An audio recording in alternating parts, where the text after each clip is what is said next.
I broke my back.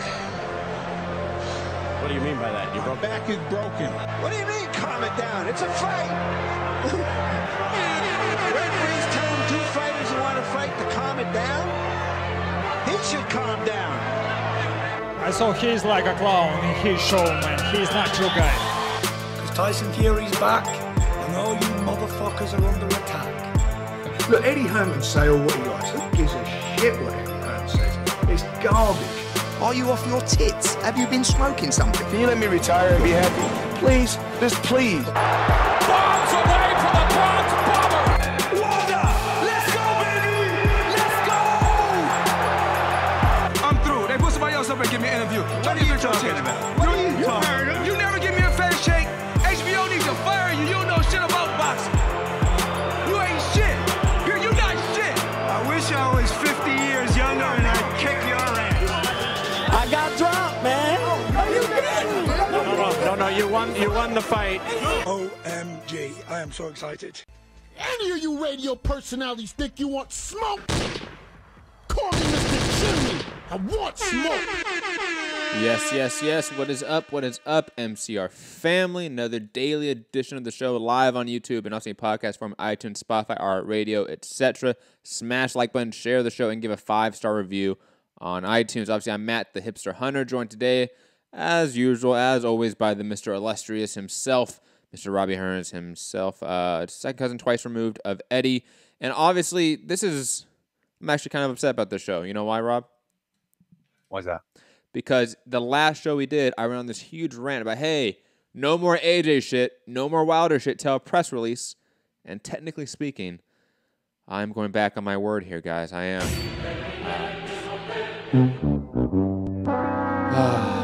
Still no press release, but hey, this seems like it's very good reporting, obviously, from Mike Coppinger and others, Keith Idek, Chris Mannix, Dan Rayfield. Others are coming all out and reporting basically that Anthony Joshua versus Jarrell Miller is on its way to being official and confirmed very imminently for obviously a Barclays June date for DAZN and obviously AJ's debut. And plus Deontay Wilder, Tyson Fury also at the Barclays and going to, what was that, Rob?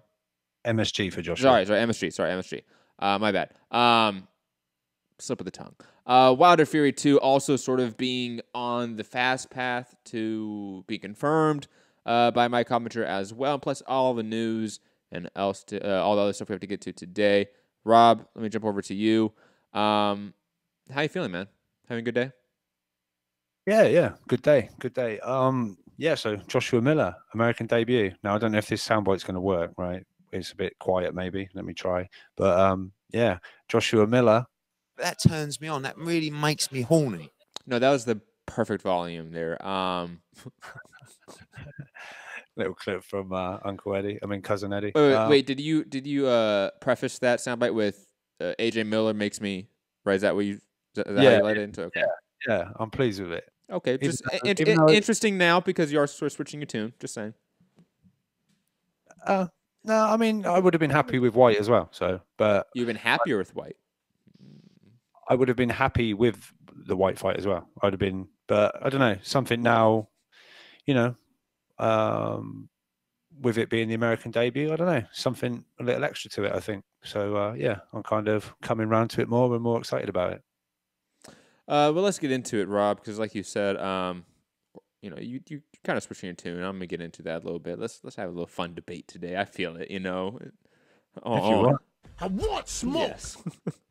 Mike Coppinger saying breaking Anthony Joshua Jarrell, Big Baby Miller have agreed to terms for a heavyweight championship fight at New York's Madison Square Garden. Per sources, the fight would be streamed on DAZN and likely take place June 1st, but June 8th also in play will be Joshua's U.S. debut. Well, that's kind of obvious.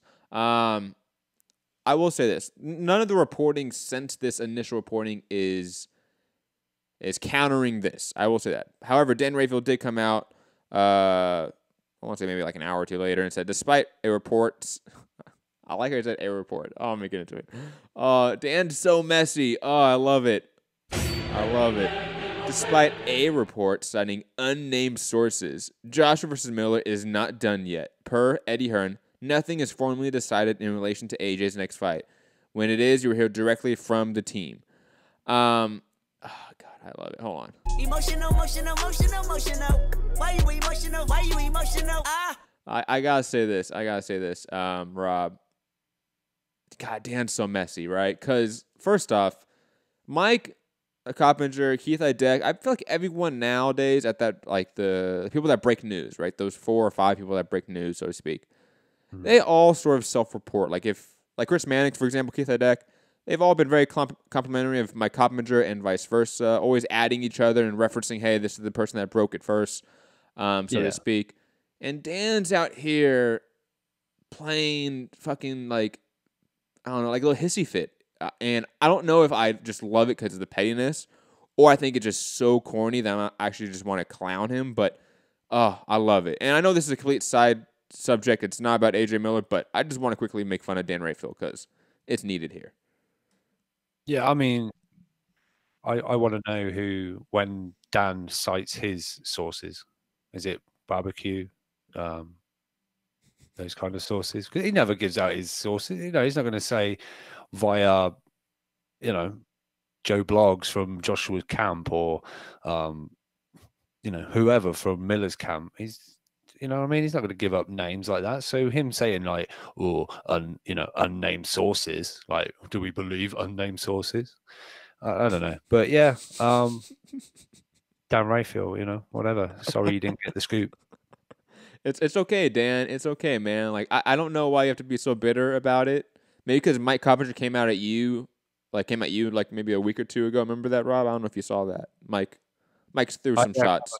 What was it about? I can't remember, but yeah. It was about basically like referencing people that did break the news first, and how Dan's always wanted to sort of come out and play, you know, I don't know what the exact best term is, but like he's the second one to finish the race, but yeah, he's the one that's always going to be out there saying that, hey, I'm the one that actually am in first place. Plus, he has the ESPN backing, so that's always going to be a factor. But digress from that. We don't need to dwell on that any longer. I just want to make fun of Dan Rayfield for being petty and not wanting to give Mike Coppinger any credit at all, and I think that's just hilarious. But back to AJ Miller, U.S. debut, DAZN. You said you're happy with it. Do you think this is the best route for Miller at this point? For Miller? Sorry. For Joshua. Obviously for Miller. Well, if, you know, Wilder and Fury are tied up, and White hasn't accepted it, who else is there really, you know? I really don't know. I think as far as selling a fight, selling your name, you know, getting your name across to the Americans, if you're going to have a big 300-pound talking, you know, mouth machine that's going to sell this fight, and, you know, he's going to try and clown the UK guy, which Americans will love, and, you know, I'm sure the bookies will have Joshua favorite. So if the bookies, if Joshua fulfills the you know, the duties of a favorite and disposes of a big baby Miller, you know, that's a statement on American soil. I expect MSG to be sold out. And it, you know, I think it's another good fight on DAZN. You know, if people are signing up for a certain point in time, I think Eddie, you know, he was referencing Espinoza getting, you know, I wouldn't pay $10 for Canelo and Fielding. He said, but look, if you sign up in what was it on May the 1st for in time for Canelo, you're going to get Canelo versus Jacobs. You're going to get, and he listed other cards that are going to be announced, this, that, and the other. And obviously from May the 1st to June the 1st, if the Joshua fight's June the 1st, you're getting Joshua Big Baby Miller, and that's all $10 for the month. That's a month's worth of fights. So, you know, obviously Eddie's firing back at Espinoza, who's, you know, shown a little bit of salt recently with certain things. You know, we obviously got he would try to go super petty with the, it's not $75 for Pac Broner, you know, you can get it for 65. But yeah, I guess I have not changed my tune as such. As far as deserving the fight, I don't think Miller deserves the fight. But looking at the landscape and who's left with all the other people either not accepting the fight or busy with each other, I think Miller's almost the next best option. And why not? You know, it's perfect for quickly. making his American debut. Let me just jump in here, because I felt like you kind of meandered around that question a little bit and gave some caveats. Do you think? Because I think this is a more direct question. I think is more accurate to what the situation was. Do you think it would have been a smarter move for Joshua to offer White more money to have that fight and save the fight for April, let's say 2 weeks ago, whatever it was, that, wherever that breakoff point was where they can no longer do Wembley in April, or to now have the U.S. debut? Like, which one would have been the better path? Not more deserving in the fight, because we're obviously in agreement here that White has obviously proven in more recent fights against better competition that he is more deserving of a title shot. That's not the question. Is this path for AJ, a Miller fight in the U.S., a better path for him career-wise, brand-wise, star power-wise, than a domestic, and I'm not using that in a derogatory sense, just geographically, it's a domestic fight with White at Wembley, 90,000 people in April? I'm really sort of sitting and thinking about it. Mm-hmm. I've started to think that making that American debut is the better path now. I think.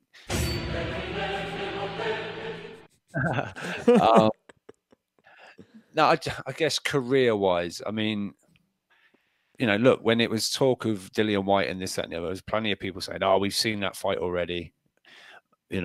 He's already disposed of White pretty emphatically. Yeah, White kind of wobbled him, this, that, and the other, but I think there's been a plenty leveled at AJ that, he just fights in his backyard. Yeah, well, great, he's filling up Wembley. He's fighting. A lot of people had opinions of the level of competition he was fighting. I mean, I think we're all in agreement that Joshua has got the best resume in the heavyweight division right now, but it didn't seem to be good enough for certain people. So I think going over now to America, trying to expand, the business side, the brand of Joshua, trying to get that more, global appeal rather than just, the UK's got, number one, this, that, and the other. I think it's a wise move now. And, I think potentially it looks better, because obviously Fury's gone over to Wilder's backyard. It looks like he's going over to his backyard again. I think it had Joshua stayed and fought in the UK again, it'd have been, backyard fight again, fighting in front of, all comfortable in front of his own fans. But I've kind of swung round to this, and I think this is probably the right decision now for Joshua to fight. And like Matt said at the start, we've seen a kind of semi sort of reports coming out that no, this isn't a done deal. We're not saying that. Apparently, according to the reports, terms have been agreed, right? That's a totally different. Usually what that means, just for those that don't understand, usually what that means is the money is usually agreed upon, nothing signed. So like whether it's a split, whether it's a flat fee, whatever it is, that is in theory agreed upon. Both sides have said yes to it. On top of that, usually locations agreed upon as well. Date might be a little bit iffy. You usually have a couple dates in mind. But that's when you hear that term, terms agreed upon, it's usually talking about the financial terms. And, just about a week ago, it feels like it's been only a day ago, but also 2 weeks ago, 3 weeks ago, a month ago, that Miller first got the offer, and I don't think he liked it. And he was talking about doing 50-50.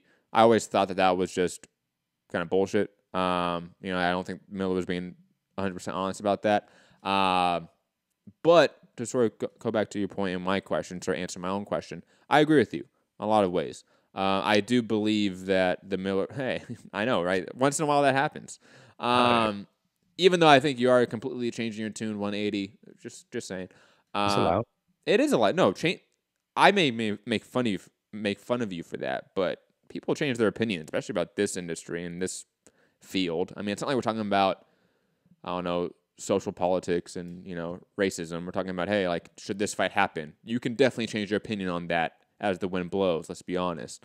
But digressing from that, I do think AJ Miller is the better option for a lot of reasons that I've always stated in past shows. I think the Miller-AJ conflict, the tension between them, I think will be a better overall transcendental rivalry beef, so to speak, for just boxing as a whole globally than a White fight. I think the White fight is, not to sort of use the derogatory term, domestic. It is sort of domestified in a way because I feel like that's such an insular fight. Like, I feel like the U.S., even though me and you both agree, and a lot of hardcores probably both agree that A.J. White is probably technically a better fight than A.J. Miller, it's also a fight that I don't think a lot of people want from the U.S. Like, we don't care for that fight, unfortunately. When I say we, I'm talking about, in general, the U.S. boxing fan, the average boxing fan in the U.S. For some reason, they have decided that they don't like White, and they don't like A.J., and they don't like Eddie Hearn. I mean, that's a rabbit hole, and I don't want to get down. But I think this is the sort of way to bridge the gap. You know, it turns AJ, even if he's not a beloved fan or beloved fighter in the U.S. like he is in the UK, make him be the hated guy. Make him be all the U.S. boxing fans hate that guy. Have him go down that path. And I mean with a character like just have him fight U.S. fighters. Have him fight in the U.S. And Miller, he's going to do 99% of the work for AJ. He's going to get out there, he's going to talk a lot of shit, and it's going to be entertaining. And AJ's going to give him that side eyes and get all tense. And it's going to feel organic in a way that most boxing beef doesn't. And to be honest, even we're going to get to soon, Wilder Fury. Like, I still don't think that beef is 100% organic. You know, I've talked to both guys. Like, that's just not a reality. But Miller, yeah, he's organic when it comes to all this beef. And I'm here for it 100%. Brandon saying we don't care about Miller either. Brandon, I think the hardcore U.S. fan, which I probably believe you are, Brandon, because you listen to this show. Like, this show is for hardcores. Like, no casuals kind of just stumbling upon this show, let's be honest. The people that just watch Mayweather fights and Pacquiao fights, they're not just watching my show. The hardcores don't like Miller because I think we all think he's kind of sloppy. And I think a lot of us don't believe he, like Rob has said, like I've said, he has earned this shot.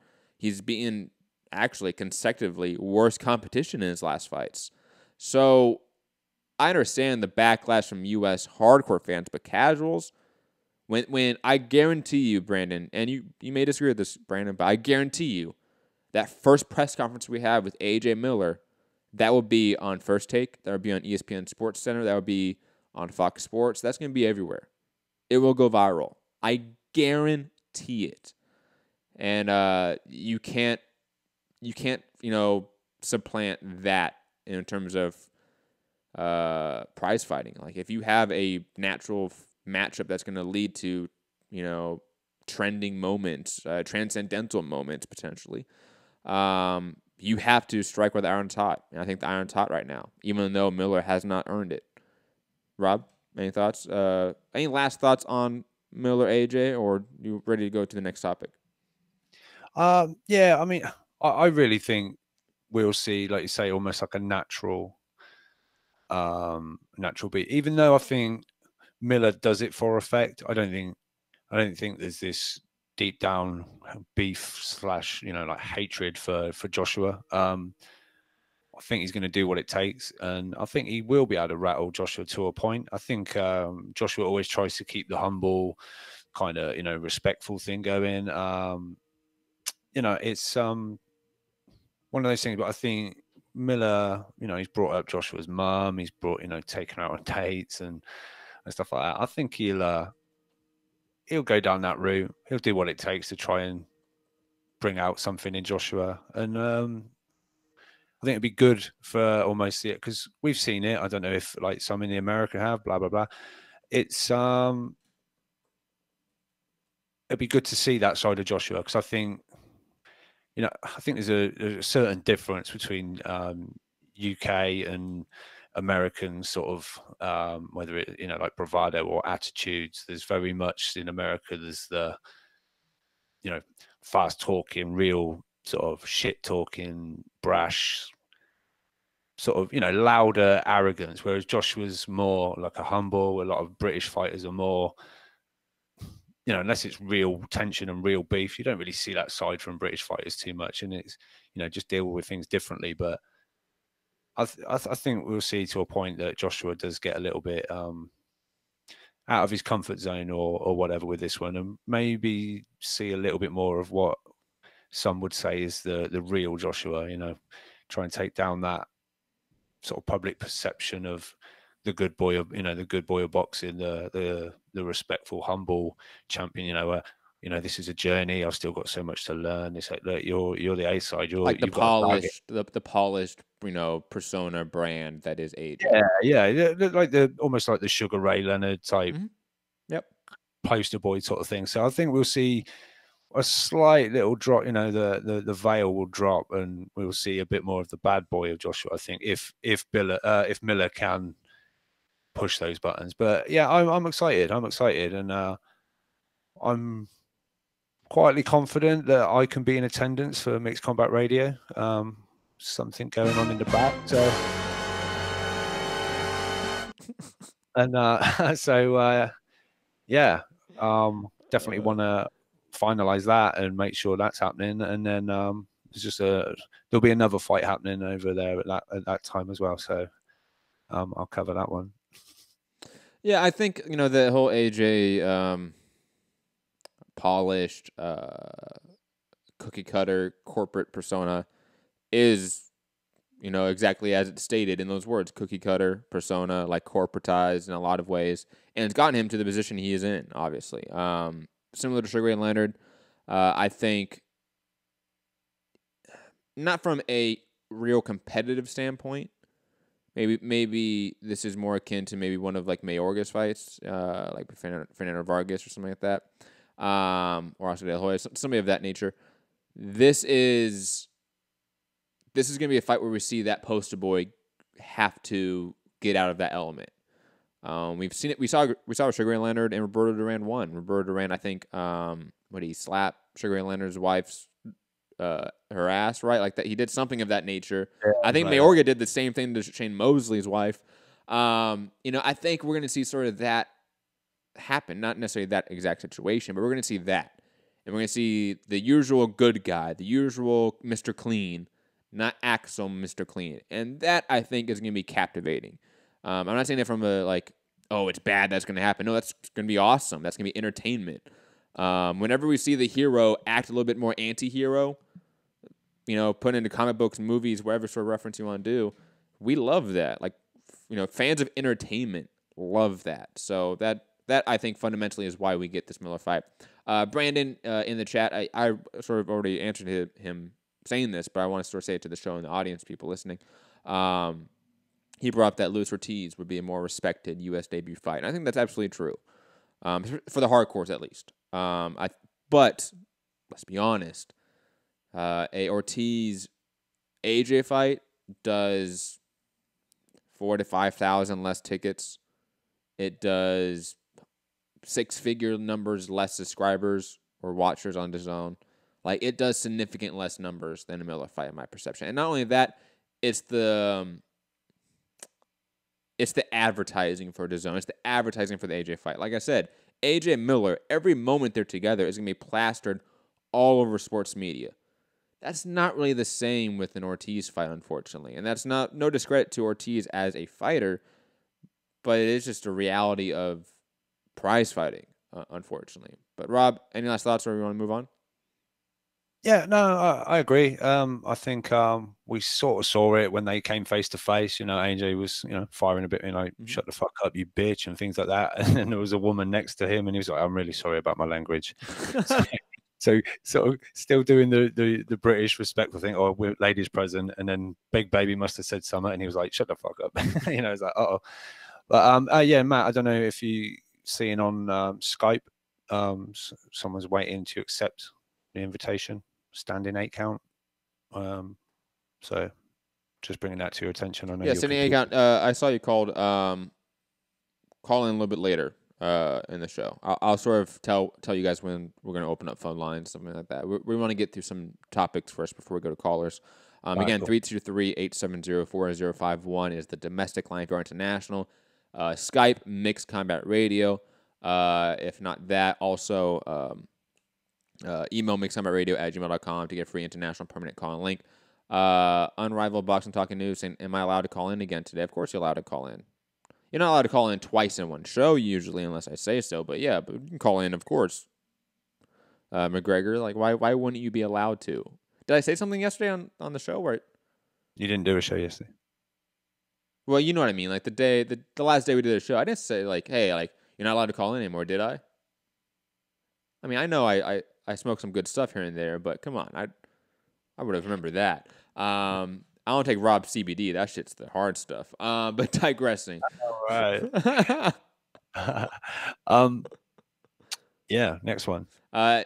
Again, Mike Coppinger saying sources Deontay Wilder, Tyson Fury have agreed on most of the major deal points for the heavyweight title rematch. The pay-per-view fight will likely take place May 18th, but April 27th also in play. Two sites under consideration: Barclays Center and MGM Grand Garden Arena. Keith Idec came out later and said, however, no, MGM Grand is not really a possibility. It's going to be the Barclays Center.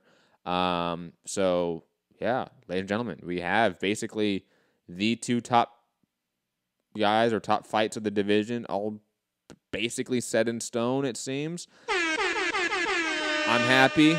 I think we sort of said this a while ago that this is what we're going to get. Same with Wilder Fury. I said months ago we were going to get the rematch. But AJ sort of had his longer process to get to his pseudo finalized fight with Miller. Rob, are you satisfied with the heavyweight division, how it looks right now? Yeah, I mean, obviously, Wilder Joshua or Joshua Fury would have been great, but I think I know you want to get a decisive winner from the draw, so that's fair enough. So yeah, I mean, it's interesting that most of the major points have been made. I wonder what major points are still left to iron out, what that kind of means. I'm sure. Like, I know the purse bid's coming up and everything, but we're all kind of in agreement that it's not going to get that far. So yeah, and especially I think it being in the Barclays is a good move. I think a lot more Brits, even though there were a lot there anyway. I think it's that much of a shorter flight, a lot cheaper flight. I think a lot more Brits will travel, and we'll for sure show you how you fill up a boxing venue and make an atmosphere. So yeah, I'm pleased. I'm pleased. Just hopefully, with Joshua making the American move and us getting a winner from Wilder Fury, hopefully things can all tie in. And I think it's real exciting times now in the heavyweight division. Do you think? Sorry not to interrupt, but do you think that because these fights are in the same city, in the New York City area, one's Brooklyn, one's Manhattan, and them being relatively very close to each other, if that April, I think was it 27th date comes to fruition, they're only I think a week or two apart potentially. Would that have? No, that wouldn't be a week or two. That'd be like a month apart. My bad. Forgot May. My bad. Yeah, fuck May. Who cares? Would them being that close to each other, would that impact British or UK fans traveling? Would that potentially hurt each other in a way? You know what I mean? I know what you mean. There's to a point. There's kind of a.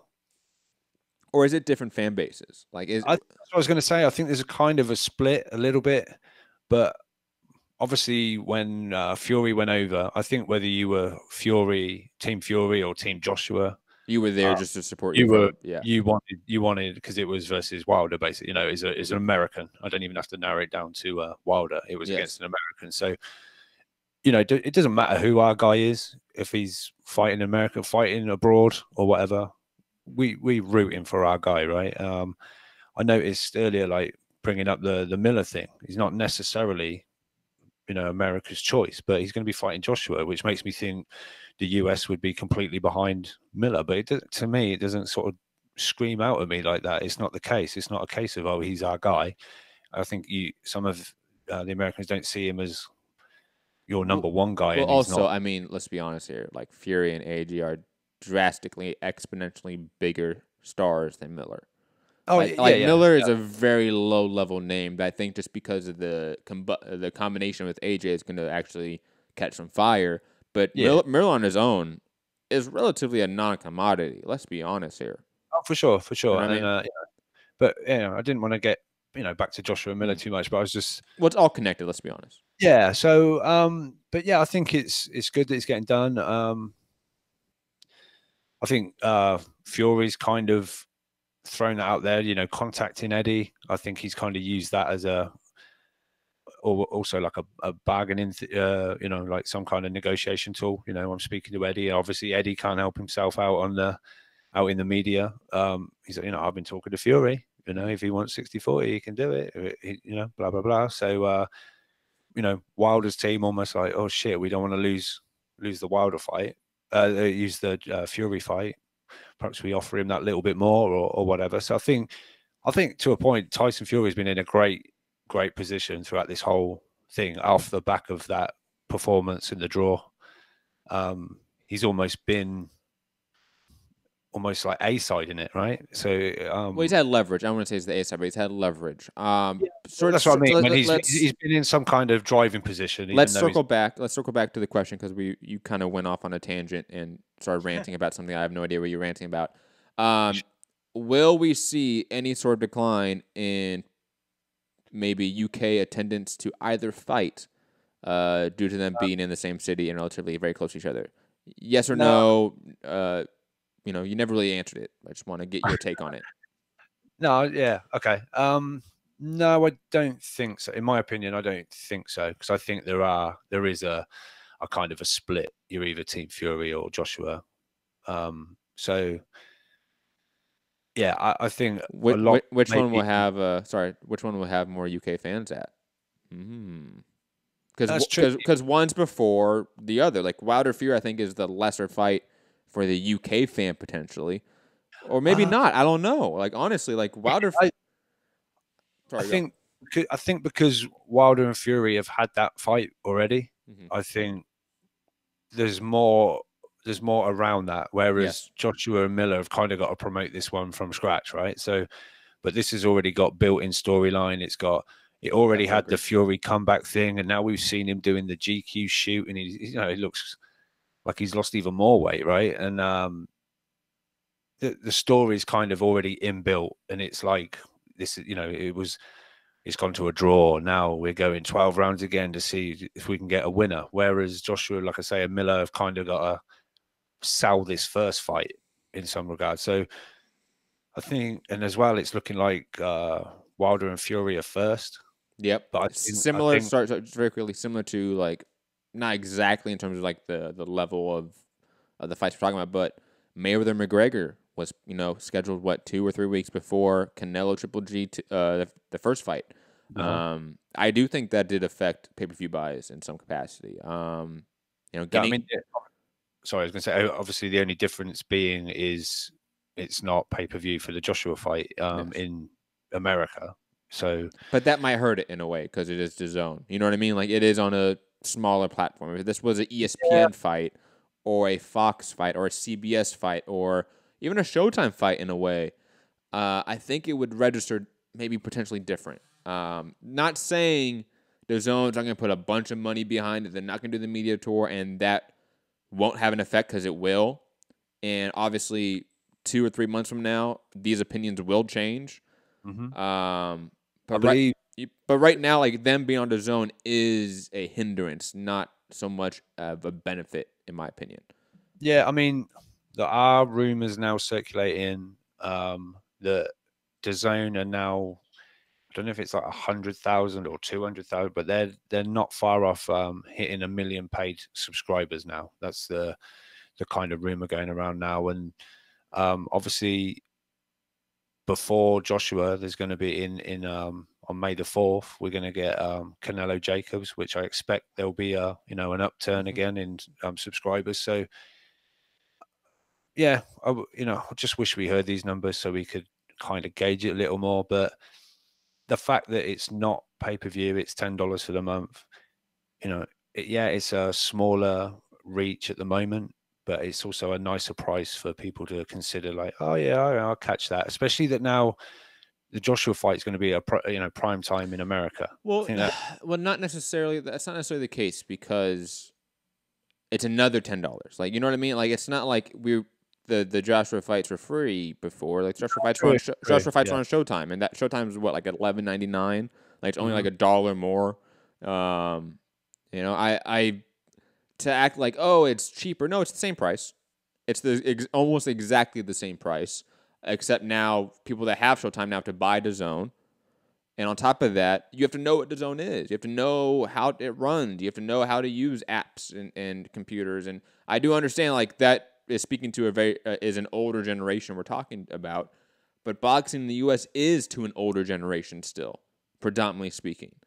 It is still to the 35 plus, 45 plus year olds. I'm still the minority, the 25 and under crowd, the 30 and under crowd. That is a smaller percentage of the boxing fan base in the U.S. And again, comparing it to a platform of Showtime, which had 24 million subscribers, it is exponentially different in terms of reach. But DAZN has a great marketing plan from what we've seen. They have a lot of capital in their marketing budget, so hopefully that makes the difference. Yeah, I mean, but again, I'm talking about purely about just this isn't. We don't need to talk about more than what it is. I'm just speaking as, hey, look. Speaking of which fight's going to appeal more to fans, whether it's the U.S. or the U.K., regardless, one of these fights is seemingly on a bigger platform. Yes, it's for more money, but it's on a bigger platform. And I don't know which one will win at the end of the day. Yeah, it's a tricky one. It's tricky because, like I say, there's already a narrative on the first one, and they're going to have to build the Joshua fight. But yeah, we'll have to wait and see. But yeah, I'm happy with the heavyweight division right now. Everyone underneath it is kind of, either stepping up or, getting close to stepping up. And yeah, I think there's, top 10 or so, it's really starting to really heat up. Agreed. Moving on, last piece of heavyweight news. God bless you there, Rob. You okay? You almost look like you just had like an exorcism. Well, I try to hold it in, which is never good. No. An eyeball might have flew out or some shit. And that can happen. I'm pretty sure I saw it on an episode of Mansters back in the day on Spike TV. Digressing, last piece of heavyweight news per IFL by way of Michael Benson. We're getting it. Eddie Hearn says Dillian Whyte could headline an April 20th Sky Sports pay-per-view show if Anthony Joshua fights Joe Miller next, which looks very likely.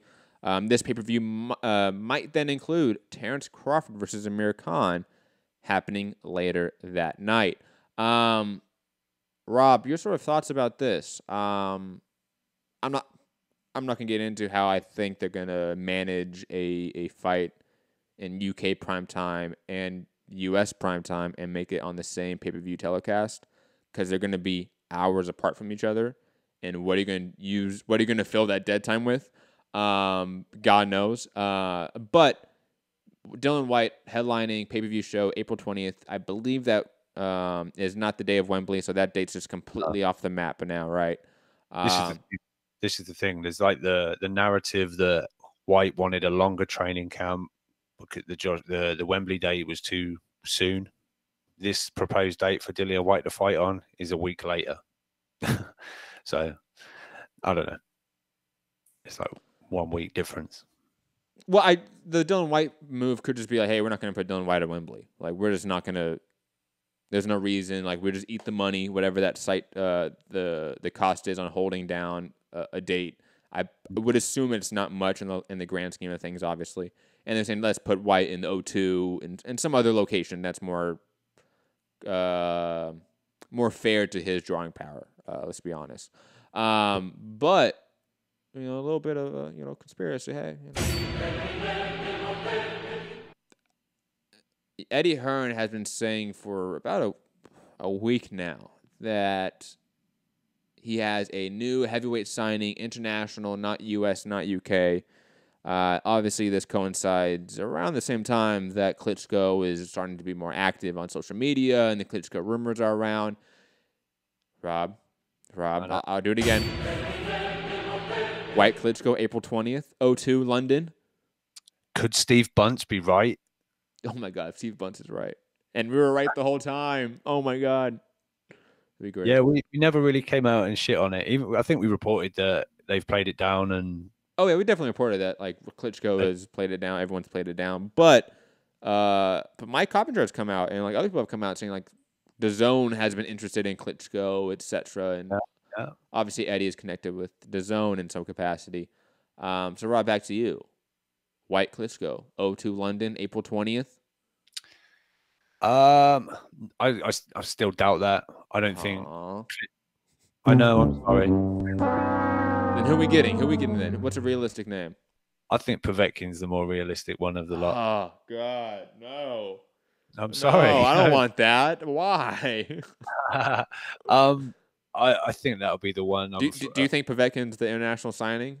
No. I think he's already kind of co-promoted now, or there's some kind of. I don't know. Because he has the Russian oligarchs. Like I don't know if Povetkin's like even has the right to sign to anyone. He might be locked in for life. Yeah. Now I do believe there's some kind of arrangement that Eddie will be working with Povetkin again, but I don't know that announcement. I mean, I've put it out there. He said on the IFL video about this international. He said we're hopefully announcing today a heavyweight, and I think Coogan said American. He went no international. But that actual announcement never came through. I was hoping it maybe then it was just a matter of, doing it today maybe, but I don't think we still haven't seen anything. So I don't know. Wait, hold on. I like what 92 AKU is thinking here. I like it. I like the pivot here. Alexander Usyk, Dylan White. No, Chaz. Come on, man. Can a man dream? You can, but yo, when did we? When the dreams come true? When did we flip roles here? Where now you're the cynical pessimist asshole, and I'm the optimist saying, "Hey, these fights can happen, right? Please, Santa." Anyways, heavyweight looks good right now, regardless of what Dylan White or who he fights. I don't like the Povetkin fight. God, I really do not like that fight. Not that if Povetkin had one fight in between the AJ loss, I would be okay with it. It would be completely different. But right after he loses to AJ, go fight White almost 9 months later, almost 10 months later. No, I'm good. I don't want that. Digressing though, Rob, any last thoughts on the heavyweights and what they're doing? No, what have we got? Joyce Bermains Vern. We've got F.A. Agabi versus Amir Mansour. Is it Luis Ortiz, Christian Hammer? I do not like that one. No. That's a bad one. That one's relatively coming up. Like that one's like what? In February, I believe. I'm not sure what card that's supposed to be on, but I think it's soon. I wondered if Ortiz was the international signing personally, but no, stop. Come on. Why? You can't be like, oh no, Klitschko's not happening, and then say, no, yeah, Luis Ortiz gonna go back to Eddie Hearn. It's happening. No, fam, stop. He has a fight signed up right now with PBC, so no, he wouldn't have also be signed to Eddie Hearn because Eddie Hearn's saying the past tense. Eddie Hearn's saying we have signed a international heavyweight. It just from a physical, tangible, contractual perspective, it's not possible, in my opinion, from what we know. Very quick, Big Nick, I believe Eddie has already signed Michael Hunter. I think he's already part of Matchroom now, or co-promoted. But I thought Michael Hunter was on ESPN. Nope. I think a quick Google search will tell you. What was his last fight? I'm trying to remember. I remember seeing it. I wasn't that impressed. Blah, blah, blah, blah. Someone in the chat will shout it out. Yeah, I forget. But anyways, digressing. Yeah. Regardless, Michael Hunter is U.S., and I think Eddie specifically said it's not a U.S. name. Yeah. But I like the heavyweight division right now. I think it's doing pretty good. It's sort of probably the most alive it's been for, quite some time, I think. Agreed. Definitely agree. I mean, I feel like that's relatively obvious. Sorry, he just said international heavyweight could be Parker. Please no. Ustinov. Parker, I could see. Parker, I could see because I think he is really, what's the right term? I think he's underutilized by Duco. I think Duco's too small of a promotional company to handle a guy like Joseph Parker. 92, man. That's messed up. Don't repeat it. Don't repeat it, Rob. Why? Because I said so. No, that's funny. That's really funny. But anyways, digression. We don't need to get into that. 78 count. Call in at any time. I will see you most likely. I'm pretty sure. And callers call in anytime. We have some more news to get to. 3 more topics, and then we're gonna head out of here. Unless we have callers. You okay there, Rob? You okay? Yeah, I got that together now. Oh, yeah, okay. I'm good. 92. That was shout out to you. Chat message of the day so far. That's up there. That's definitely up there for maybe the week. I will say that. Gary Russell Jr. Peeking his head out of the hole, saying, "I want Santa Cruz, then Davis versus Ruiz winner." I don't know how to think about Gary Russell Jr. You know, it's not because he's not a talented guy. I think he's one of the more talented champions in the division. I think it's purely due to the fact that, hey, it's Gary Russell Jr. He fights once a year. Every time he does talk about fighting so-and-so names, he only fights once a year. And those fights never seem to materialize. The Joseph Diaz fight took forever to materialize in some fashion. Do I think that he fights Leo Santa Cruz next and then somehow is able to fight Gervonta Davis quickly after Gervonta Davis fights next week? It just seems weird to me. If he just said Santa Cruz, I understand that. But the added Gervonta Davis Ruiz winner fight, that just makes the whole sentence seem off to me. But it's Gary Russell Jr. I think he's such a talented guy that we obviously, even though he doesn't seem to be 100% dedicated to boxing, we have to talk about him because he is that talented and he is that good of a champion. And I still think to this day he is probably the last guy to give Lomachenko a really tough fight. Regardless, Rob, your thoughts? Gary Russell Jr. Santa Cruz, Gary Russell Jr. versus Gervonta Davis. Either of those fights you want to see? Either of those fights happen? I'm glad to see we've had Gary Russell's one interview of the year coinciding with him fighting once a year. That's good. Yeah. No, it wasn't that bad. Yeah, Gary Russell against Leo Santa Cruz. I like that fight. Why not? And then, it would be good to see Tank fighting someone in his own division. Nope, not the same division. Oh yeah, my bad. Yeah, no, yeah, you're right. You're just so used to Gervonta Davis fighting guys at this weight class. Yeah, you thought he was in the weight class. I did. Yeah, I thought this was like a legitimate fight. No, I still would like it. I think it's Gary Russell's obviously a skilled, classy fighter, and yeah, I mean, I think when he said the winner of Tank and Hugo Ruiz or whatever it is. I don't think Hugo Ruiz is going to be one of those options come the end of the fight in February. But yeah, Gary Russell, yeah, do your thing. Talk that shit. Hassan saying, Matt, you still need to apologize for those comments you made about Caleb Plant. I don't know what comments I made about Caleb Plant. I've been usually very complimentary of Caleb Plant. We've talked a lot behind the scenes, me and Caleb. I don't know what comments you're referring to, Hassan. Maybe call in for once. Moving on though. Oh, actually, hold on. We're gonna go to 78 count because he did call in. 78 count. Hey, what's up, guys? How you doing? How you doing, man? Not bad. Nice to be on the show. Great show, by the way. Thank you very much. Excellent. I'll get to some of my points. Firstly, the Miller fight, I think that's a fantastic fight. Can't wait for it. I tell you what, yeah, I think you guys are going to see AJ's real pulling power when it comes to the US, for sure. Trust me, you're going to see that.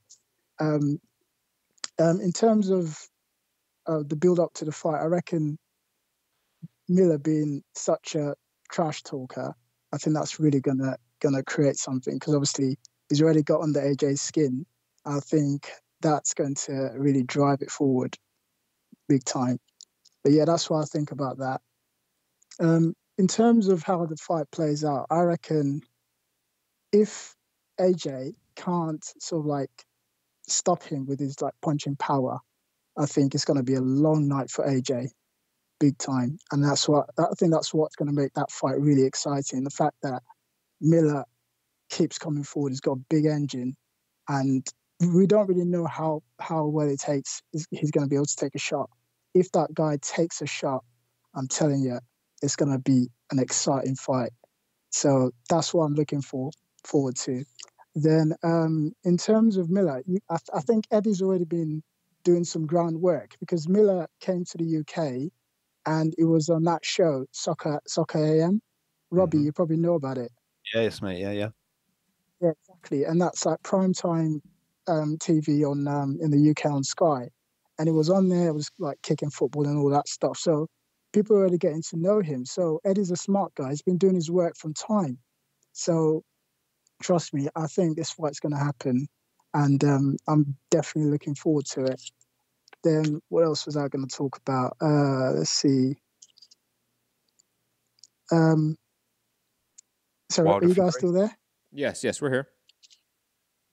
Let's see. You said about White and the April 20 date. My thoughts about that is it's going to have to be either Brazil or Ortiz. Definitely not Povetkin. And I'll tell you why, yeah? Because I think the real issue with Brazil is that he has to get that WBC route. He's really angling for that WBC route. That's what White wants. So taking on someone like Brazil or Ortiz will basically get him set down that route. There's no point in him taking Povetkin. It just doesn't make any sense. It's just a dead-end fight. It's a good fight, but it's a dead-end fight. I think Povetkin's better off fighting someone like, I'm just trying to think, Usyk, for example. You've got the Ukrainian connection there, the Eastern European connection. But, I think that's where we're going to play out. In terms of the fillers between the White card in April and what happens in the US, I can't see any reason why they can't fill up that card with, I don't know, just some smaller fights in the US. So once the White fight finishes, then just have some smaller filler fights earlier leading up to the later fights. So that's a possibility anyways. What do you guys think about that? Rob? As far what you mean? What else would be on a White card in April? What other fights? Yeah, as in obviously once you've got the main event finishing in the UK. Yeah. You've got that bit in between the UK card finishing and the time that the US card starts. That filler gap, they could just fill it up with like smaller fights. Yeah, for sure. I mean, obviously, when would the White fight finish, depending on if it was an early knockout or whatever. But they could wrap up the evening. Usually like Johnny Nelson and Froch having a chat, and then they could show some stuff. They'll do some promo leading into the Khan fight as well. Yeah, I think it's doable. But there is what would there be? It'd probably start 2 a.m. our time, because where is it? Oh, it's in New York for the Khan fight as well. So it's not as bad as like waiting for a Vegas fight or anything like that. So I think it's doable. They can put some other fights on, catch some of the undercard of the Crawford Khan. I think it's a doable thing, for sure. No, excellent. Well, anyways, I'm looking forward to it. I'm definitely flying out to the US for the MSG AJ fight. Definitely, I'll be out there. So maybe I can catch you guys up there if you guys are going. Yeah, I'll be looking like I'm going to be there, mate. So yeah, I probably won't for obvious Come reasons. on, Matt. Well, hey, look. When AJ Wilder happens, I might try to be credentialed for that and try to go to that one. But I'll be honest, I like being in studio and watching fights. Like being credentialed, like and hold on, before I jump into this, any account, anything else you want to get into? Any other topics? No, that's me done, man. Just wanted to say I'll try and be as regular a caller as possible. But yeah, man, great show. Thank you. Thanks very much, man.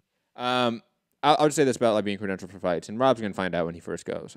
It's a lot of waiting, and then running for like 30 seconds a minute, and then waiting, running, wait. Like you're doing a lot, in my mind, of just sitting around doing nothing when it comes to media credentials and doing fight coverage. Media week is fun. I like media week. I'll be honest. I think that's a lot of fun. Plus, if you have friends in the media, it becomes quite a blast. I'll be honest. But actual fight night coverage, oh god, no, I'm not a fan of it. Truly not. I do it because I get paid and there's content, but I'm not the biggest fan of it. Let's go to Unrivaled Boxing Talk and News, aka McGregor himself. As I unmute him. How you doing? I'm not doing too badly. How's it going, Matt? How's it going, Rob? Doing good, doing good. What's up? What do you want to talk about? Yeah, well, Michael Coppinger, he kind of like broke the news, yeah? Mm-hmm. Miller AJ. Yes. About 3 hours ago, 3.5 hours ago now. Or over the last day, pretty much. Happy about it, personally. I don't get why people would say hardcore fans are disappointed in it. I mean, I don't get that. I think a hardcore fan will probably appreciate many different styles as opposed to a more technical standpoint from Dillian Whyte. I mean, evidently, Miller and Dillian Whyte aren't too hugely different. I mean, Dillian Whyte's just a Jarrell Miller who tries to box. And people can slate me for that if they want, but that's reality. He's not a great boxer. His jab isn't that good, and his feet aren't that good. He's just boxing and using his strength, and at the end of it, he's got a great left hook that's a good equalizer. Whereas Jarrell Miller's a very good pressure fighter, and I enjoy watching him apply pressure. So I think it's a good fight, and I think it's a challenge for AJ, something that he hasn't really seen in quite a while. Someone who's heavier than him, maybe as strong, not in terms of power, but just as strong, especially with that amount of body weight, and somebody who can throw punches and knock gas out, because Miller can actually go for 12 rounds, and he can throw hands for 12 rounds. So I think it's a good acid test, and if he comes through it, it'd be kind of expected, but he could lose that fight. I agree. I don't see him. I agree in large part, especially if Miller can take the power.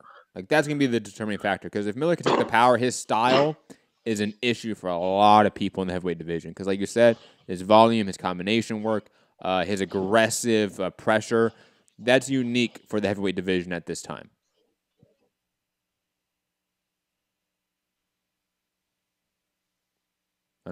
Unrivaled. Back to you. Just cut out. Yeah, it is unique to the heavyweight division. There's very few guys who can throw 30, 40 come forward in the heavyweight division that weigh 300 pounds. Mm-hmm. There's people on the planet who can do that, if I'm being honest. But all in all, I like the fight. I actually do like the fight. I don't really have many qualms with it. I don't really care. If I'm being honest, I don't really care about Dillian Whyte fighting AJ if he doesn't want to take the fight. I don't really care.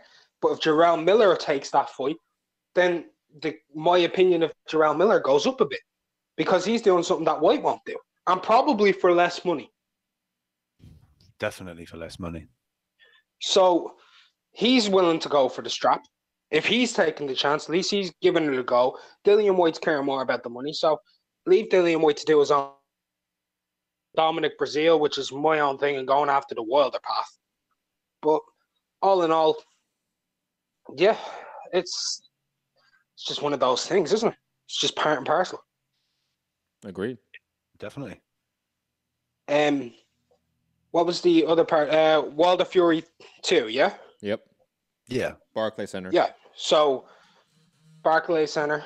Yeah, it's a good fight. Like, obviously a great fight. The first fight was a very good fight. Controversial as it was to some people. I don't think it's as controversial as some would claim. I thought some of the rounds were close and there were swing rounds in there. But, you know, people are destined to yell out robbery. Personally, I thought Fury won. And in my card, I had him win 10-2 or 9-3 a couple of times. But you could see it being swung to near enough a draw or 7-5. Like, it really depends how you want to do it.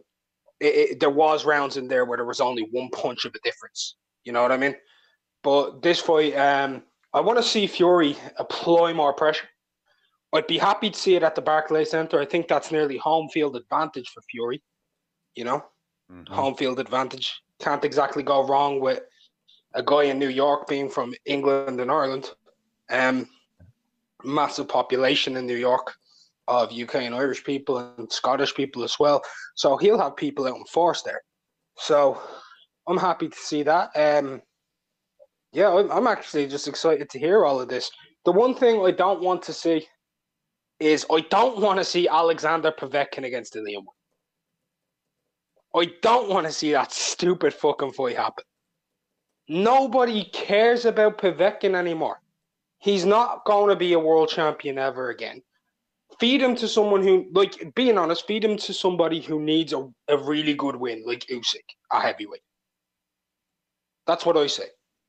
But that's just my 2 cents. Anyway, sorry if we've been breaking up, but it's been a pleasure talking to you again, as always. So, yeah, keep up the good work and see you guys. Thank you. You only broke up a little bit. Actually, it wasn't that bad. Only like maybe a word here and there.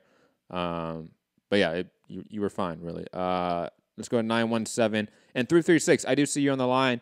Press 1. You have not pressed 1 yet. I just want to make sure that you want to be in the queue. That's how you can differentiate if you're just calling in just to listen. 917. Who is this? Where are you calling from? I think it's New Jersey. What's up? Hello? Hello. Hey, what's up? What's up, guys? I'm from New York. James from Harlem. James from Harlem. How you doing? Hey, good. What's up, guys? I'm glad y'all started your channel. I really appreciate you guys. Thank you. I just wanted to say, as far as the Miller and Joshua fight, it's a good fight. It looks good on paper. I think that Miller's going to end up coming up with excuses, talking about how he should have trained harder, and he's going to have the Dillian Whyte excuse from when Dillian Whyte fought Joshua. I don't think he's ready. I don't think he's on the level to fight Anthony Joshua. I think the power is too much. I think the speed is too much, and I think it's just it's not going to work out for him. As far as Wilder and Fury and Dillian Whyte and everybody working against Joshua, trying to take from him or whatever, or work against him, I think Wilder is a complete and total fraud. I think Fury is the real deal, and I think Whyte, he's not really ready. As he says that he's ready, he says he wants to fight, but I don't really think he's ready. I think he knows that he stands a better chance fighting Wilder than he does fighting Joshua. I think he knows that already. It's kind of just is what it is. As far as the Amir Khan Crawford destroys him. Amir Khan is, though, extremely hard fighter to fight. He's harder to fight than any other welterweight in a division. If you're a welterweight fighting anybody in the division, I think it's very hard to fight Amir Khan. But I believe Crawford has the skills to get him out of there. What else is there? Give me something else. Well, I have a quick question for you. I have a quick question for you, James, since you're actually in New York. You're from Harlem. What fight are you more interested in actually going to? Like, are you more interested in going to a Wilder Fury rematch in Barclays Center, or do you want to go see AJ Miller at MSG? Which one are you more invested in, so to speak, actually being in that area? AJ Miller, definitely 100% AJ Miller. The Wilder Fury fight, it's a rematch. First of all, we already saw it, but I believe Wilder is just not ready for that fight. I believe Fury has his number and will always have his number. Wilder is not a real boxer. He's a fighter, yes, and he's an amazing fighter. He has an amazing right hand, but and people don't give Wilder a lot of credit. He lands his right hand consecutively in all of his fights. He's prolific in landing that right hand. That's his one skill that's his one boxing skill that he does have, is that he can land that right hand. But I don't think that right hand at this level is a one-punch knockout punch, and I don't think it's going to affect Joshua or any elite heavyweight the way it's affected all of the subordinates before them. I would have to say definitely Miller versus Joshua, because that's a real fight. That's we know that Miller can apply pressure, can keep walking him down. I just don't think he's going to be able to sustain Joshua's power. And the most important thing about Anthony Joshua, a lot of people don't realize it, but it's his speed and his punch variation. His speed and punch variation is, bar none, is better than every other heavyweight. He's too fast and too strong, and he puts his punches together. He's almost the heavyweight Canelo. You know, he kind of is.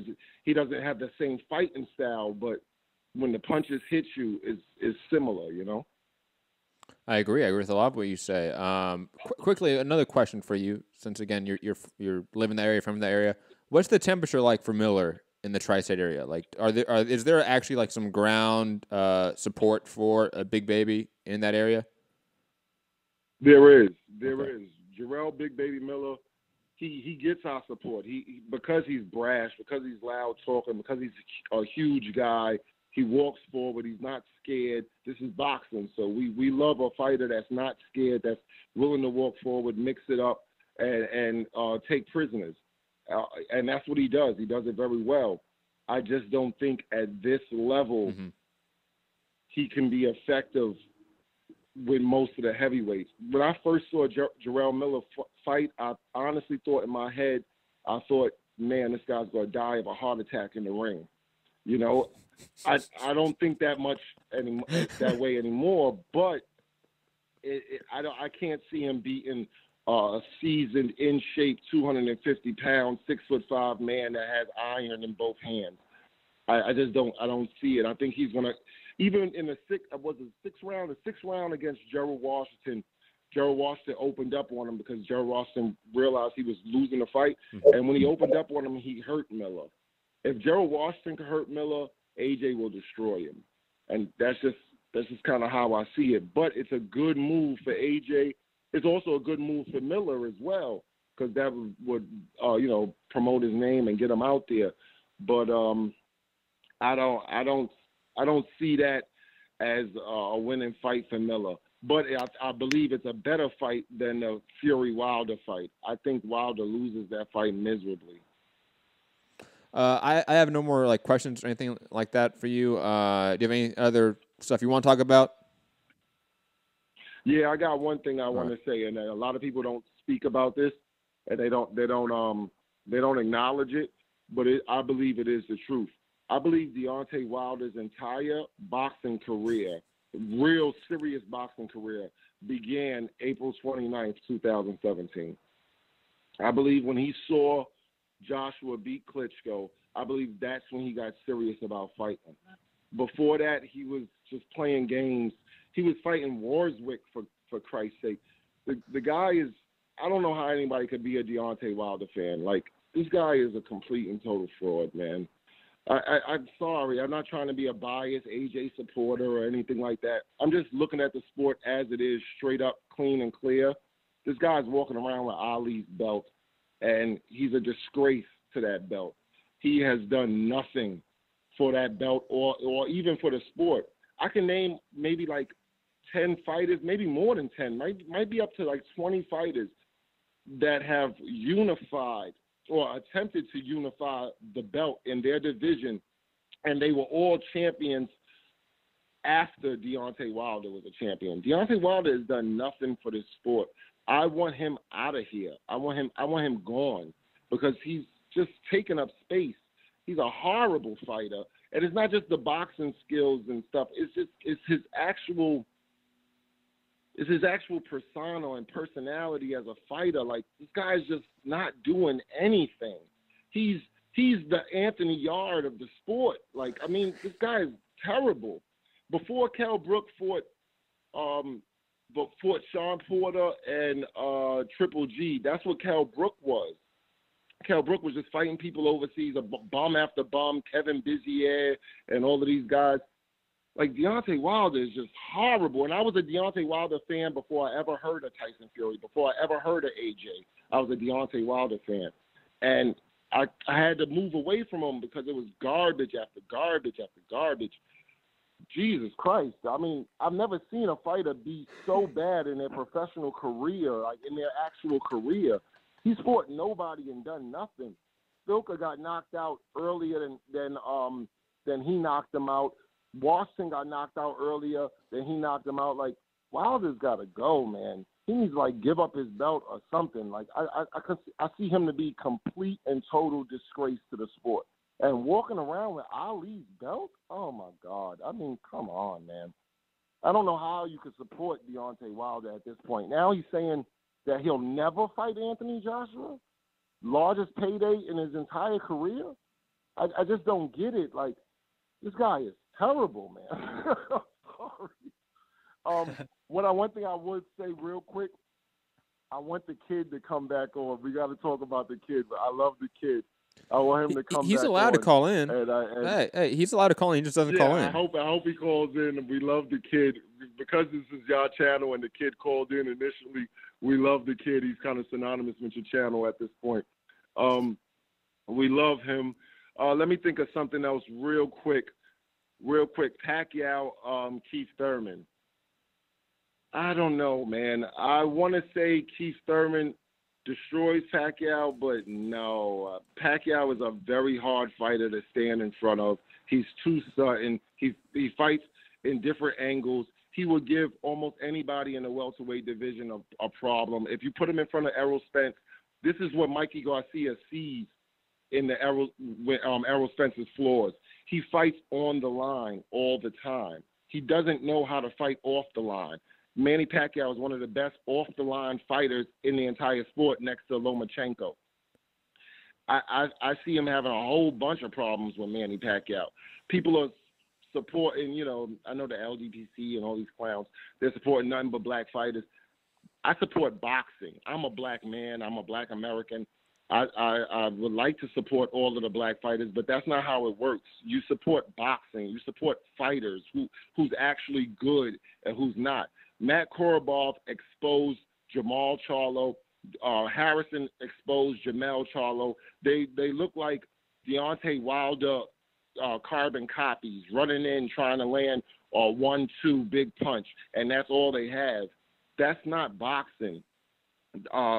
Errol Spence, you could see the flaws. If you really pay attention, you could see the flaws in him.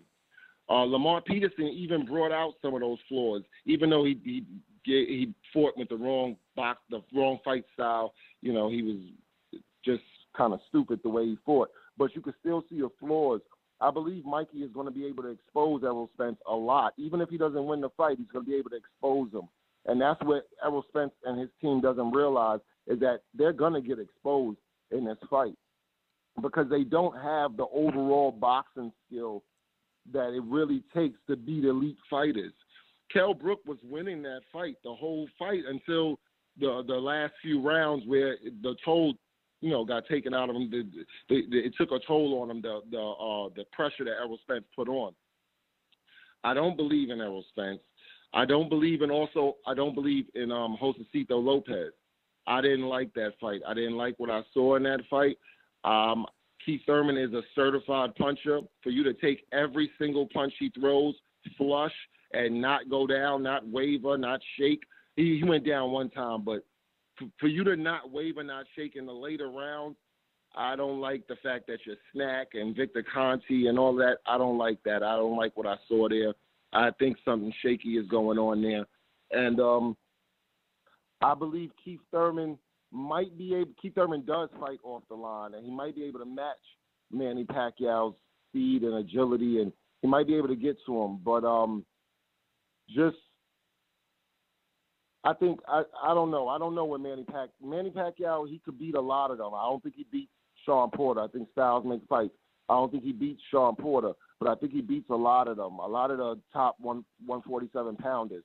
My last thing to say is Terence Crawford, number 1 fighter in the world pound for pound. Number 2 fighter in the world pound for pound is Alexander Usyk. Number 3, Mikey Garcia. Then it goes on from there. Then Canelo. Then blah, blah, blah, blah, blah. Your pound for pound list needs to make sense. The 2 people that I have on my at the top of my pound for pound list were undisputed champions, and one of them became a champion in a weight right above that. So therefore, that's why Terrence Crawford is number one. Alexander Usyk is number two. Nobody could be above those two. Then you get to the third or the fourth or the fifth. That's how you speak about it. Then you got anything to ask me now? No. I'll be honest. There's a lot that I agree with, a lot that I disagreed with, but I love the call. Like I love the great call. Yeah, great call. You know, I definitely felt like you needed to rant a little bit, so I just let you go for a bit. I let you burn for a bit, man. It's okay. It's okay. Quickly, Can you tell me one thing that you disagreed with?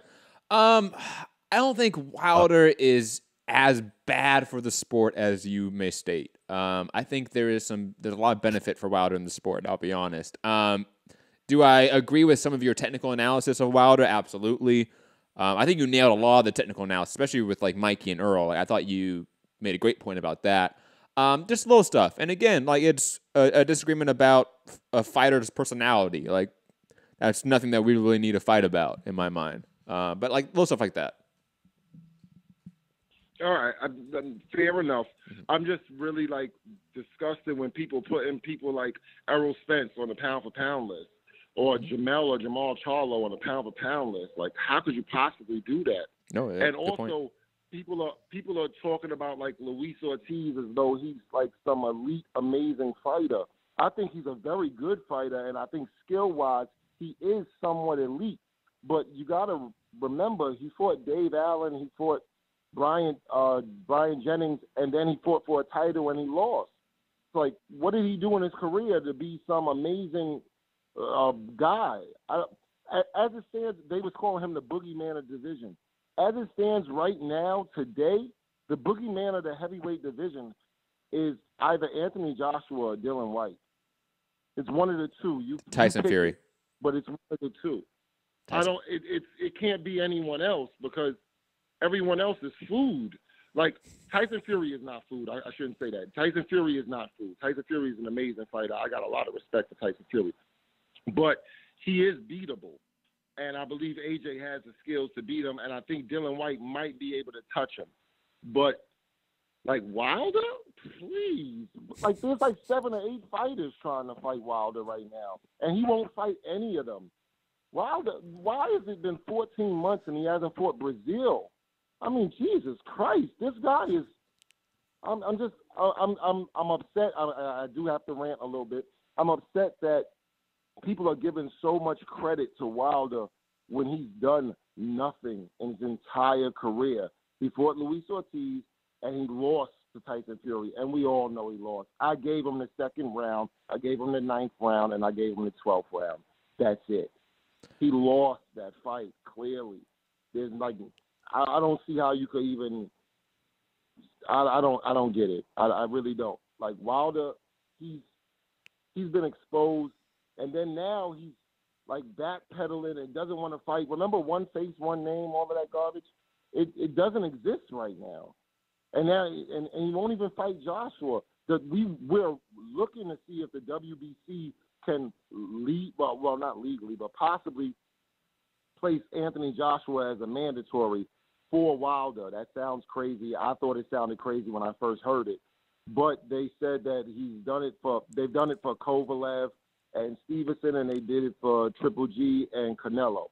So hopefully, maybe, even though he's protected by the WBC, hopefully they could actually put Joshua as a mandatory so we could get an undisputed. Undisputed is supposed to be everything.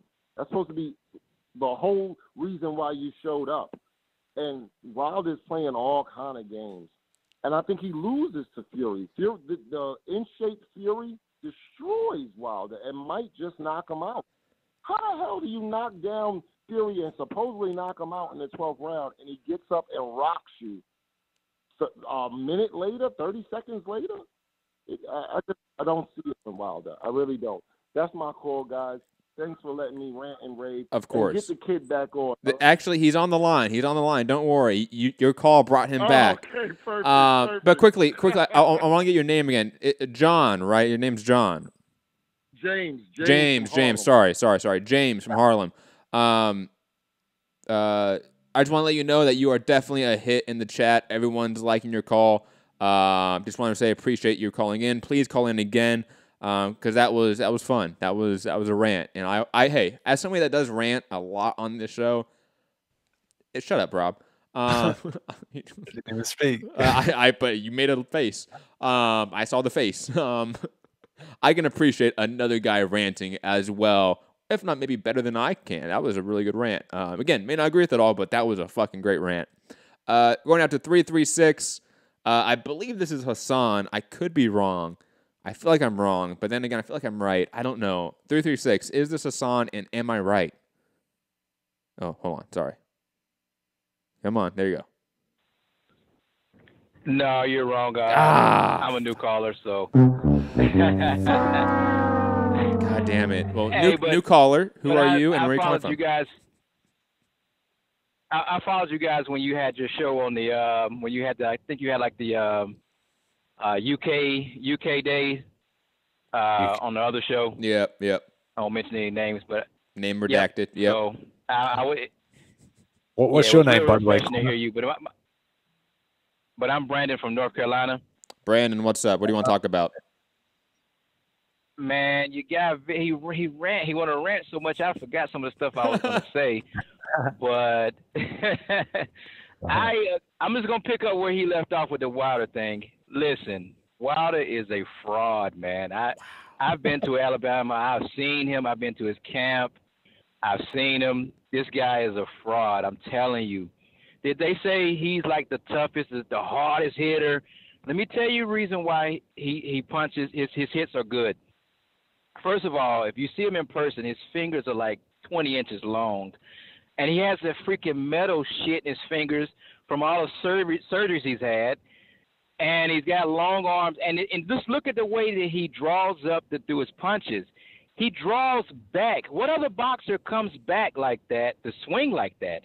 So if Joshua was to swing the way that Wilder swings, Joshua probably would have killed somebody in the ring. Wilder's punches, he just has long ass fingers, and they've got all this metal and stuff in his hands that nobody took the time to say, is this he got the what's the Mexican that had the raps? Look. Hey, Brandon. Before we jump into thinking that people breaking their hands is now somehow beneficial to fighters, as somebody that has broken their hand numerous times in boxes, let me tell you, it's not beneficial to power, to anything. So I would not make a claim that the metal in his fingers makes him a harder hitter. That there's no logical or scientific sense in that. Okay, all right, I'll give you that. But listen, the way he draws back and swings, come on, man. There's no way. Have you seen him do a straight any straight punches? Has he ever done a straight punch? Everything is coming. There's a drawback. So how can you be considered one of the toughest or the hardest punchers if you're swinging the way you're swinging? Well, because of the knockout ratio. I mean he's only had one guy. He only had two guys go to decision. I think me and Rob right now can knock out at least 80% of the people that he's fought before Luis Ortiz. I think right now I'll give Severn all he wants in the ring. Damn straight. Tell him. Okay. Hey, but let me ask you guys a question. Let's think back. Let's think back to the negotiations. Was the original Anthony Joshua and Wilder fight, was it supposed to be like October or September? The original Joshua Wilder negotiations, I think it was September. The original date was September last year that they were targeting. Okay, let's look at this. Now, after the Wilder fight with Fury, did they not say that Wilder had surgery 11 weeks before the fight? There was a rumor about a broken, wasn't it, arm? Didn't he break his arm in training? I don't think it was a broken arm. I think he had some sort of injury. Yeah, I think it was like a muscle like tear or something like that. I thought it was like some kind of. They said it happened in like July. They said it happened in like July, August, right? Remember, he tore his bicep fighting. I think it was Gerald Washington. That's an injury that can come back. and just give you issues. Okay. Maybe not tear again, but that's just an injury that gives you issues for a very long time, like neck injuries, like any sort of spinal injury. Like those will just give anybody issues for the rest of their life. Muscle tears could do that. Absolutely. So this happened. They say this happened between July and August. How he was still negotiating for the Joshua fight then. How in the world would he been able to negotiate? Was really wanting to fight Joshua, which is going to be a way more physical fight than any fight that he's had. I know Wilder saw firsthand Joshua fighting Klitschko, and that was a very physical fight. You think about two men who was like 250, 260 at the time, bunch of banging, bunch of clinging, a bunch of punches. You think that he was really ready to fight Joshua September or October. There's no way possible. And I'm not sure why all these LDBC fans are not seeing that Wilder really never wanted to fight AJ. That's clear. It's so clear. They never wanted to fight him. They say, oh, well, hey, Joshua, it's in the bag. $50 million's in the bag. Give me a call. Yo, Joshua came back on social media and said, hey, let's go. Brandon, yes, sir. I understand that we have a lot of listeners like yourself that are not Wilder fans that really hate the LDBC, and I understand that. But those stories, those talking points are now almost, a year and a half old now? Like, we have AJ Miller, we have Wilder Fury 2, pretty much all but official. Like, I think it's time that both communities, LDBC and those that don't like the LDBC, to kind of move on from these talking points and these stories because they're no longer relevant. Absolutely agree. You know what I mean? I agree, but it's just nice if we could tell Frank Warren, no, shut up, Frank Warren to stop talking about it. Hey, Frank Warren's like Bob Arum, man. Like, they're just going to talk out their ass. And and we just have to understand that it's talking out your ass. I just wanted to say that it's just nice that a caller can have. He's just like, I think he just feels like he's been able to get this off his chest without being interrupted. That was all. No, I understand. No, absolutely. Don't Thank you guys. Don't get me wrong, Brandon. Like, I want this to be a platform where you can get off things. That's why I let you get off on a lot of points. That's why I let James get off on his rant, because I understand that, hey, people just want a place to vent about the sport, a place to go off on their opinions about the sport. So that's why I don't really interrupt as much as I would like to at sometimes. But again, just sort of back to what you're talking about, I just think it's time for all of us to move on, just for the health of us. I think it's no longer healthy for us as fans to stick on these 50 million. Wilder didn't meet him. I just think it's time to move on. I think the fighters are moving on. It's not time for the fans to move on. Absolutely. Okay, AJ Miller.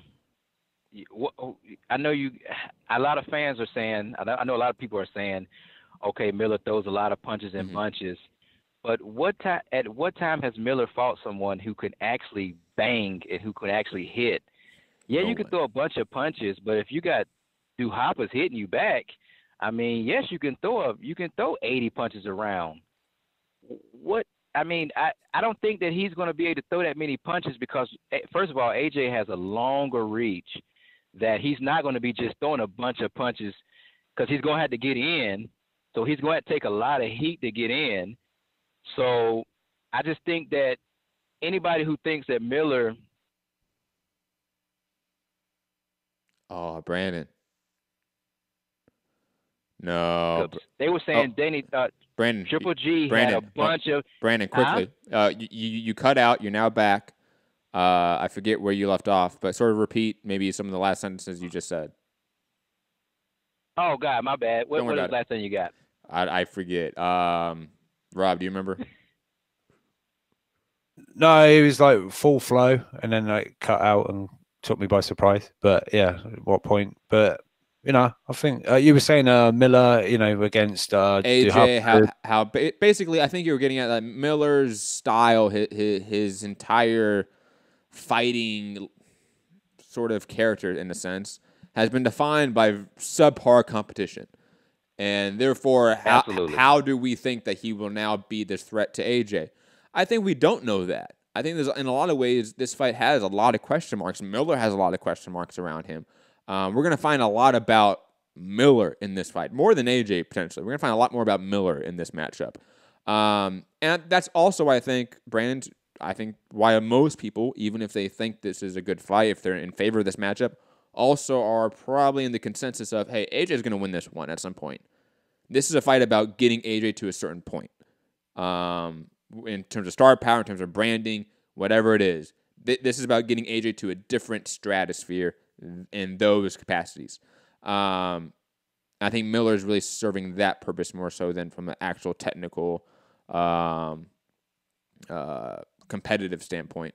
But also, I mean, we've seen recently guys like Caleb Plant, who was completely unproven in a lot of ways, then put on a dominating performance against Jose Uzcategui. I just think that we don't know till we know, and I'm okay with just saying we don't know. While you do have a lot of points about how Miller should be questioned here in terms of effectiveness against AJ, from the outside looking in, we do see at least some things that could be effective against AJ, and now it's just a matter of will it happen, and we have to watch and see. Do you think that I know AJ has problems fighting guys that are shorter than him? Does Miller reach that range of the Povetkin height type? Is he about the same height as Povetkin, or is he taller? I think he's taller. I think he's a lot taller. I mean, we have the side by side. Maybe Tackham's height. Very quickly, we have the side by side. Everyone looking on YouTube can see it now. I know you can't, but I'll sort of say it. Miller's probably what? I got it up. Maybe an inch or two smaller than AJ. Like he's smaller than AJ, but not by much in terms of height. And obviously, I think he's far bigger than him in terms of just weight.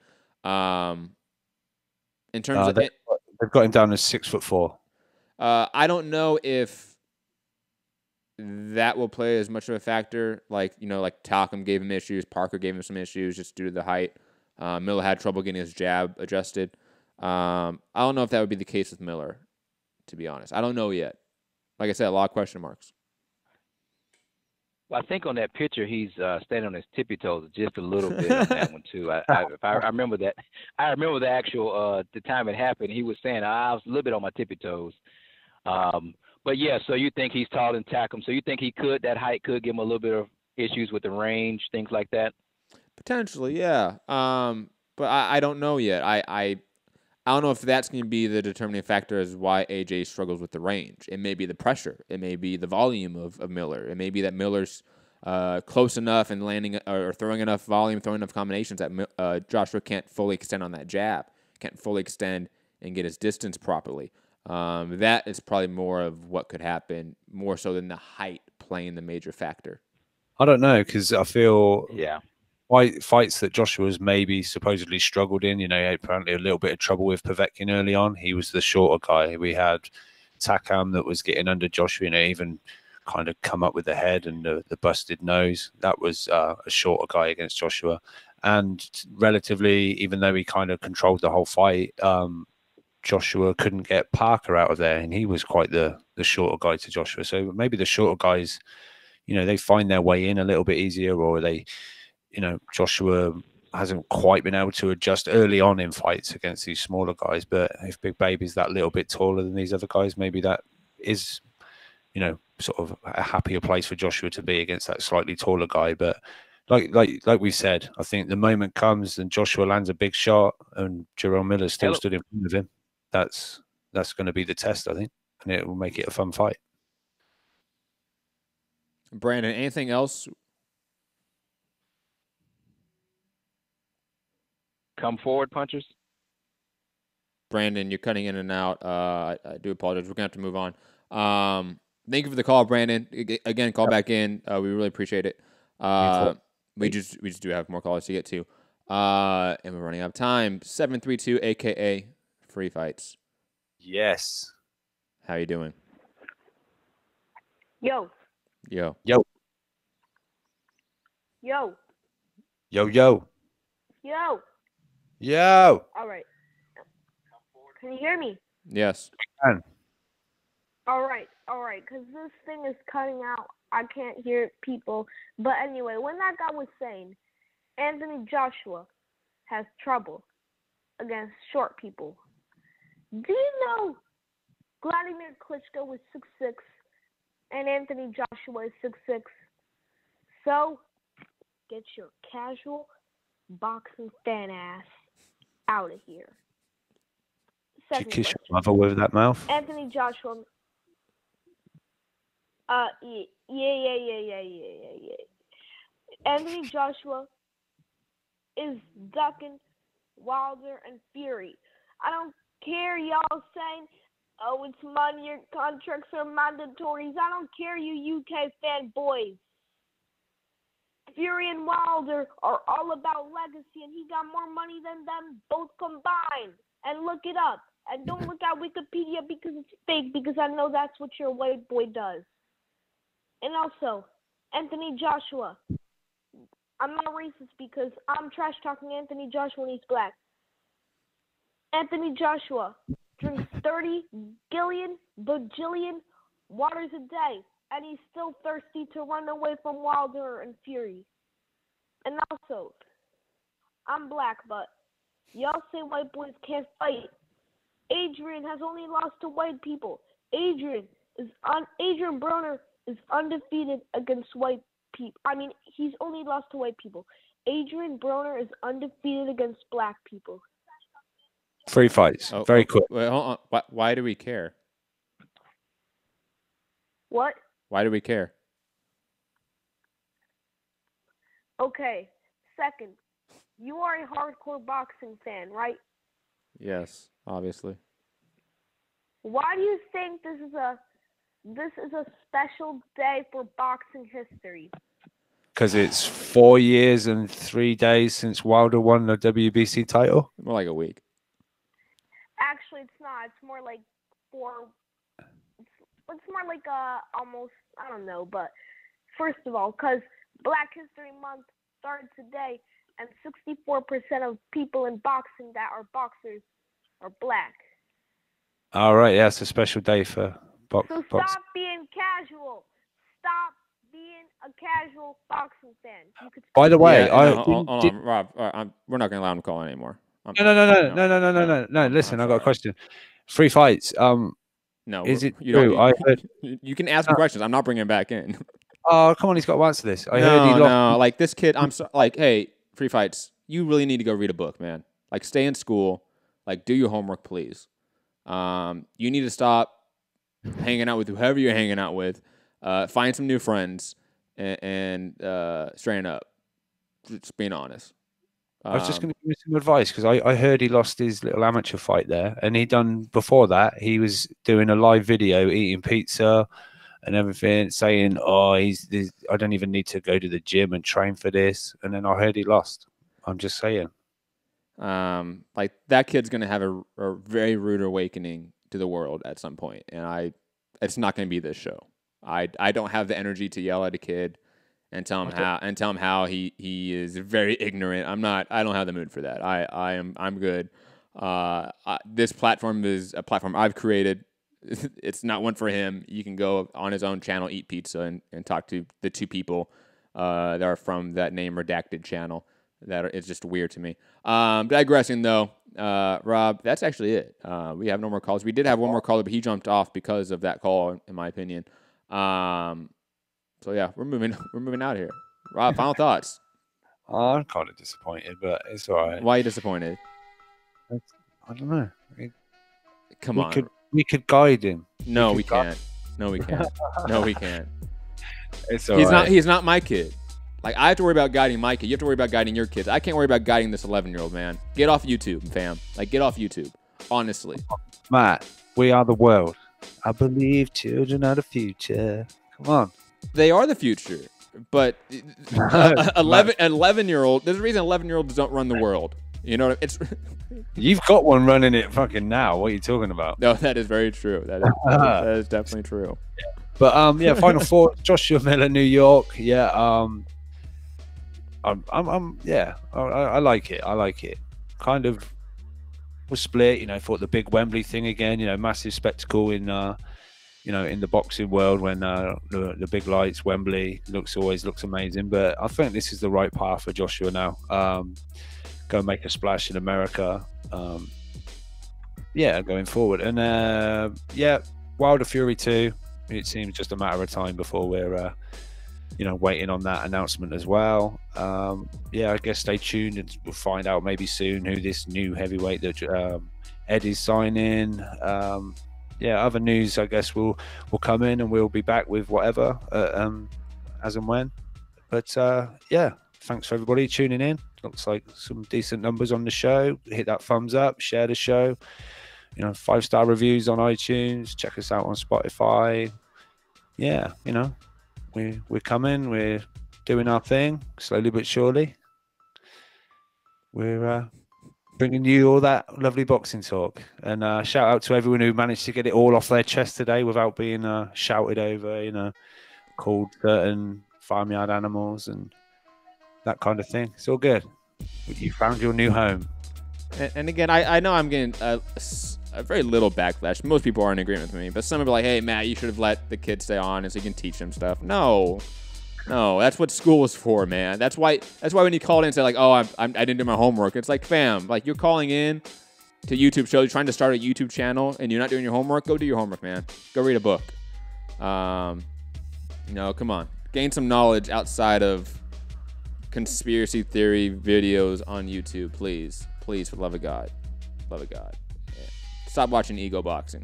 I'm gonna say that. That's obviously not helping with anything. Anyways, have a great day. You can find me Matt Hunter, MCR, all platforms. Smash the like button to the show, like Rob said. 5-star review. All stuff that Rob said. He kind of said it. Also, patreon.com/Mixed Comment Radio helps support the show financially. $1 a month gets you at least 1 to 2 shows per week that are just Patreon shows. We are adding more content to it monthly, not daily. That's just the wrong statement, but more content monthly. UK Hour will be back in a big and bad way, at least in some aspect, exclusively, partially on Patreon. So if you want to see UK Hour again in its entirety, in its full glory, go to patreon.com/Mixed Combat Radio. Have a great day, everyone. Stay safe out there. Enjoy your Fridays.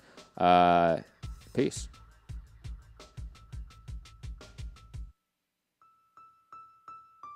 Are you off your tits? Have you been